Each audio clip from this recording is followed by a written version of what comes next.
So yesterday we did long division, right? And you guys got an answer for Correct. this. What was it? What did you get for an answer? X plus 2. Okay, so I'm going to show you the other way to get x plus 2 as an answer. It's called synthetic division. And the first couple are going to be kind of crazy, but once I do some examples, you'll catch on, okay? So I know when I do this the first time, it's going to just be a little out there, but bear with me, and then as we keep going through examples, it'll become more clear. You always start with synthetic division with a box and line, okay? That's how you start. And then you set it up, and how you set it up is in this box, you're going to put the factor that would result, the root that would result from the factor. So if x minus 3 is my factor, what would be my root? Positive 3. That's the number that goes in the box. It's always going to be the root you would get from the factor you are testing, okay, from your divisor. Because I want to see, does x minus 3 go into that polynomial? And then you put just the coefficients. So 1, negative 1, negative 6. Okay. Now that's how you set it up, right? You always put the opposite number really, or the root, and then you put the coefficients. And then this is the process you do. You bring down the first number, you multiply that by what's in the box, 1 times 3, which is 3. You write that answer in the next column. And then you add 3 plus negative 1 is 2. I multiply 2 by what's in the box, 6. And then again, I add and get 0. Right? And I always like to put a line there to separate my remainder out because this is your remainder, this is your constant, this is your x. So my answer would be 1x plus 2. That would be my quotient, my answer. So see how it's the same that we got yesterday with long division? It's just a faster, easier way. Okay, so what I can conclude from this, if 0 is remainder, that means x minus 3 is a factor, right? Just like if I did 5 divided by 35, excuse me, and got 7, I could say 5 is a factor, right? Because it went in there evenly. Okay, so what I can conclude from this is why getting 0 as a remainder is so important, because if it goes in there evenly, I can not only answer x plus 2 as your quotient, I can go back and say x equals 3 would be a root, because I know x minus 3 is a factor, so 3 would be a root. And I can also take my answer here, x plus 2, set that equal to 0, and say negative 2 is my other root. So when 0 is a remainder, that's a big deal because I can then start finding solutions to where it's crossing the x-axis, where my roots are. And how do I set it up? I start with box line. What goes in the box? 5, because I would say what minus 5 gives me 0, right? If I'm testing if x minus 5 is a factor, I'm really testing if 5 is a root. And then put in your coefficients, 2, negative 10, 1, negative 5. So do you just lose the x squared then? Or like right, you don't put in any x's when you're doing synthetic division, only the numbers. Okay, then what? You bring down the first term. You multiply by what's in the box, 10, and then you add 0, and then you multiply 0, and then you add 1, and then you multiply 5, and then you add 0. 0 is remainder. This would be my constant, x squared. So if you look at your homework, your long division homework, you should have this as an answer, 2x squared plus 1. I'll show you.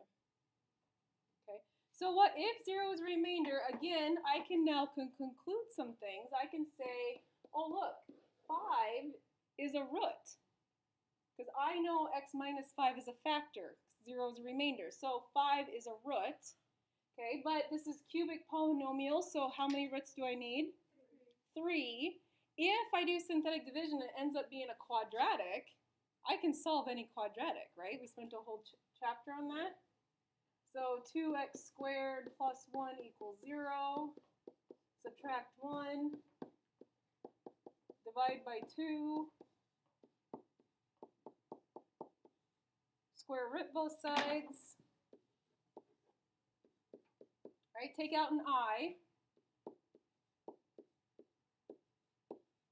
So what's that? I over square root 2, but what's wrong with that answer? Can't have a square root, right? So my answer, my last two roots would be plus or minus I root 2 over 2. Right? If I do synthetic division and get a quadratic, right, then I can solve that quadratic. You have to do that? Oh, you don't? Wait, so why did you show us? Start with box line, what goes in the box, right? And then you fill in your coefficients. And then my first step is bring down the first term, multiply, add, multiply, add, and I'm done. What's my answer? Remainder constant x, so it would be negative 3x plus 2. That's my answer, my quotient. Okay. But since 0 is a remainder, what can I conclude from this? 6 is a root. Very good. 6 is a root. Can I solve something else? Sure. I can set, since this is linear, I can set that equal to 0 and also solve that and get 2/3 as a root. Right? Subtract 2, divide by negative 3. All right, so what happens when you don't get 0 as a remainder, right? It's not always going to work out nice. If you don't get 0 as a remainder, the only thing you can give me is the quotient. That's it. You can divide, give me the quotient, and that's it. You can't tell me anything about roots. Okay? So you still do it the same way. Box line, negative 3, put in your 3, 9, 0, negative 14. Right? Why is 0? Because you're missing an x term. That still is a rule. So I have 3, 2, 1, 0. Bring down the first term. Multiply, add, multiply, add, multiply, add. Here's my remainder constant x squared. So my answer, my quotient would be 3x squared minus 14 over x plus 3. And that's all you can do on this problem is give me the quotient, the answer. I have a remainder, so there's really nothing else I can get from this problem. The only thing I could say is that x plus 3 is not a factor. That's what I could say. What I want to tell you is notice on all of these divisors we did, we always had a 1, right? If you look at all these examples, we always had a 1 in front of the x. That's why I didn't do this. Okay, when you don't have a 1, you have to make it a 1. That's the only downfall with synthetic division is that the divisor has to have a 1 in front of the x. So like this one, in order to make this a 1, what would I do? Okay, so if you divide that by 2, everything has to be divided by 2. Everything. Oh, that's so annoying. Everything. That's so annoying. So your problem is going to change a little bit. A little. And now I'll divide by x plus 2. Okay? So everything gets divided by 2. Do you think I did this right, like on the work I did before? So then you start, okay, well you start off with box line, right? And put in a negative 2, 1, 7, negative 2, negative 24. Bring down your first term, 1. Multiply, add, multiply, add, multiply, and I get 0. So remainder constant x squared. So what do I know? I know that x equals negative 2 is a root. That's what I know because 0 is a remainder, right? And this would be my quotient. Could I do quadratic formula and find 2 more roots? Yes, but we're not going to to do that today, right? Oh, no, We she will, said but not today. We'll just stop there today and say that's my quotient. What can I assume Can we go to our anything homework from now? this? Because that's a 0, yes, I can say that is a root. Okay. Let's do one more. The only dang, part come that's on. going to hurt us is here, because what do we have to do to make this work for synthetic division? We got to divide by 3. So you should kind of see, oh, we're going to get some fractions. Yeah. Okay. That's okay. We know That's how to so do fractions, right? So this would be 4x to the 4th plus, 23 thirds. That doesn't simplify. Minus 3x squared plus 5x plus 4 thirds divided by x minus 1 third. Now, How about we just don't? I can set it up, box line. What's going to go in the box this time? 1/3. Well, positive 1/3, very good, because what minus 1/3 would give me 0 if I'm testing if this is a factor, right? So 4, 23 thirds minus 3, 5, 4 thirds. Now, the good thing about this is that most, their fractions are going to stay common denominator, so it's easy to work with the fractions. There's not going to be a lot of work you'll have to do. So you bring down the first term. What's 4 times 1/3? 4 thirds, right? What is 23 thirds plus 4 thirds? 27 thirds, which is 9. See that? See how it's going to work out nicely? 9 times 1/3 is 9 thirds, which is 3. Add 0. 0 times anything is 0. That's easy.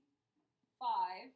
5 times 1/3 is 5 thirds. What's 5 thirds plus 4 thirds? 9 thirds, which is 3. Okay. So I can't conclude any roots or anything, factors, but I do have an answer, a quotient.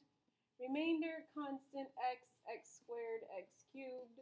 So my answer, 4x cubed plus 9x squared plus 5 plus 3 over x minus 1/3. Okay. Now, if you can leave it like that, that's fine. If you want to make it look better, you can. All you would do is multiply everything times 3 to get rid of the fraction. Okay, I don't care if you do that because that's not what I'm trying to teach you. So if you want to go one step farther and say 9 over 3x minus 3, so you have the original dividend or divisor back, that's up to you. Oh, 1, not 3, sorry. 3x minus 1. Right? 1/3 times 3 is 1. Okay, and then the last part, I just want to make sure this is all coming together for you. Okay, so here's the big thing I want you to get. If I said, take this polynomial right here, right? This polynomial right here is not factorable. Okay, and if I have these options down here, x plus 4, x minus 3, x plus 6, x plus 2, how would I determine yes or no which ones are factors? What would I do? Synthetic division, and what am I looking for? If 0 is a remainder, then yes, it's a factor, right? So yes or no, is x plus 4 a factor? Well, I would do synthetic division. Do I get 0, right? 1, 3, negative 10, negative 24. 1, negative 4, negative 1, 4, negative 6, 24. So I got 0 as a remainder. What can I say? Yes, x plus 4 would be a factor.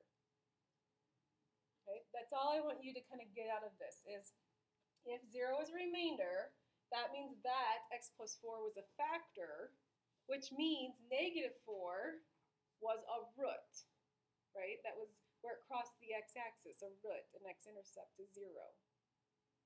Okay. How about x plus 6? How would it, yes or no, is x plus 6 a factor?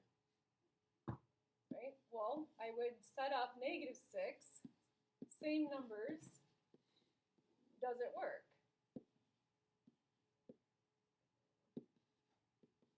And then from right here, I can say no, right? I can stop. That's not going to equal 24. I know it's not. Okay. So then I would say no, that's not a factor. Okay. So if 0 is a remainder, that's huge. That's what's going to lead us into the next lessons.